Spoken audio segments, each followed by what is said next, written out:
বৈষ্ণবের মুখে হরি কথা কৃষ্ণ কথা ভাগবত কথা শুনিতে পারিব।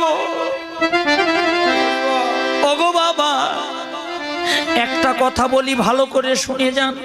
একটা বাগানে যেমন অনেক ফুল ফোটে, সকল ফুল কিন্তু ভগবত সেবায় লাগতে পারে না।